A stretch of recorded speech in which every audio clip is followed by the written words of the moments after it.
Austria की राजधानी Vienna में प्रधानमंत्री नरेंद्र मोदी ने अपने संबोधन में कहा कि हमने उन सबसे बड़ी चुनौतियों पर चर्चा की जिनका मानवता इस समय सामना कर रही है, जिसमें जलवायु परिवर्तन और आतंकवाद शामिल है। जलवायु विषय में हम ऑस्ट्रिया को अंतर्राष्ट्रीय सौर गठबंधन, आपदा प्रतिरोधी बुनियादी ढांचे और जैव के लिए टकराव जैसी हमारी पहल में शामिल होने के लिए आमंत्रित कर रहे हैं। साथ ही उन्होंने कहा कि दोनों राष्ट्र आतंकवाद की कड़ी निंदा करते हैं। हम सहमत हैं कि आतंकवाद को किसी भी तरह से उचित नहीं ठहराया जा सकता है। सुप्रीम कोर्ट आज यानी 10 जुलाई को अपने पिछले साल के उस फैसले की समीक्षा की मांग करने वाली याचिकाओं पर विचार करने वाला था जिसमें समलैंगिक विवाह को कानूनी मान्यता देने से इनकार कर दिया गया था।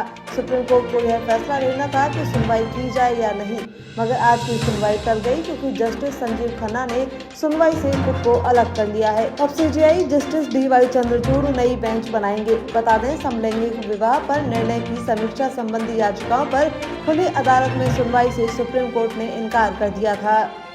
केंद्रीय स्वास्थ्य मंत्री JP नड्डा ने स्वास्थ्य मंत्रालय के वरिष्ठ अधिकारियों के साथ डेंगू और इसकी रोकथाम व नियंत्रण की तैयारियों की समीक्षा की। उन्होंने अधिकारियों को अंतर क्षेत्रीय बैठकों और राष्ट्रव्यापी IEC के साथ निर्देशित किया। साथ ही कहा कि जिन राज्यों में डेंगू के ज्यादा मामले सामने आ रहे हैं उन राज्यों से वे खुद बात करेंगे। आगामी 2025 विधानसभा चुनाव से पहले दिल्ली में आम आदमी पार्टी की मुश्किलें बढ़ती जा रही हैं। शराब घोटाले में जांच एजेंसियों की सख्ती के बाद पार्टी के नेता भी अब साथ छोड़ने लगे हैं। पूर्व मंत्री राजकुमार आनंद ने तो पहले ही पार्टी छोड़ दी थी, वहीं बुधवार यानी आज उनके साथ आम आदमी पार्टी के मौजूदा विधायक, पार्षद और दिग्गज नेताओं ने भी बीजेपी का दामन थाम लिया। भाजपा राष्ट्रीय महामंत्री अरुण सिंह, भाजपा नेता संजय मयूख और दिल्ली भाजपा प्रदेश अध्यक्ष वीरेंद्र सचदेवा की मौजूदगी में आम आदमी पार्टी के छतरपुर से विधायक करतार सिंह तंवर, पूर्व विधायक बीना आनंद, पार्षद उम्मेद सिंह फोगाट, सीनियर नेता रत्नेश गुप्ता और सचिन राय ने बीजेपी का दामन थाम दिया है। राजस्थान की भजनलाल सरकार ने आज अपना पहला पूर्ण बजट पेश किया। उप मुख्यमंत्री दिया कुमारी ने राज्य की वित्त मंत्री के रूप में यह बजट पेश किया।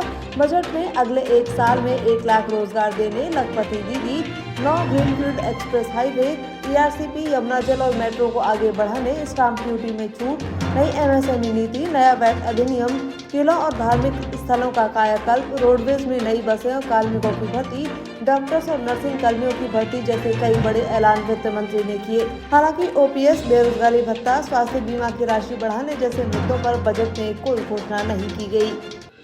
राज्य के बजट पर PCC चीफ गोविंद सिंह डोटासरा ने अपनी प्रतिक्रिया दी। उन्होंने विधानसभा के बाहर मीडिया से बातचीत में कहा कि इनके पास देने के लिए कुछ भी नहीं है, इसलिए सबको निराश किया है। उन्होंने वित्त मंत्री पर तंज कसते हुए कहा कि बजट भाषण में 20 बार प्रधानमंत्री मोदी और 20 बार भजनलाल शर्मा का नाम लिया गया। इसके अलावा कुछ भी नहीं है, केवल किलों और महलों की बातें हुई हैं और इन महलों से गरीब का पेट नहीं भरता।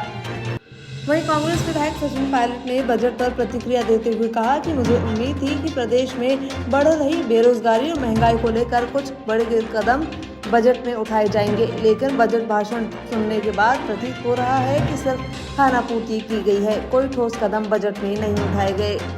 राजस्थान विधानसभा में वित्त मंत्री दिया कुमारी के बजट पेश करने के बाद इस मौके पर सरकार की ओर से विधानसभा में लड्डू बांटकर बजट पेश किए जाने की खुशी मनाई गई। इस दौरान सत्ता पक्ष के विधायक और मंत्री आपस में एक दूसरे का मुंह मीठा करवाते नजर आए। टॉक में भाजपा जिलाध्यक्ष अजीत सिंह मेहता ने भजनलाल सरकार के पहले पूर्ण बजट पर अपनी प्रतिक्रिया दी। उन्होंने कहा कि राजस्थान के लोगों के लिए उपयोगी और महत्वपूर्ण बजट पेश किया गया है। टोंक के निवाई में पॉलिटेक्निक कॉलेज की सौगात मिली है। इसी तरह ERCP के लिए 9,600 करोड़ रुपए का पैकेज दिया गया है, जिसका फायदा टोंक जिले को भी होगा। वहीं भाजपा जिलाध्यक्ष ने सरकार के एक राज्य एक चुनाव के तहत सभी पंचायतों के चुनाव एक साथ करवाने के ऐलान को भी ऐतिहासिक बताया।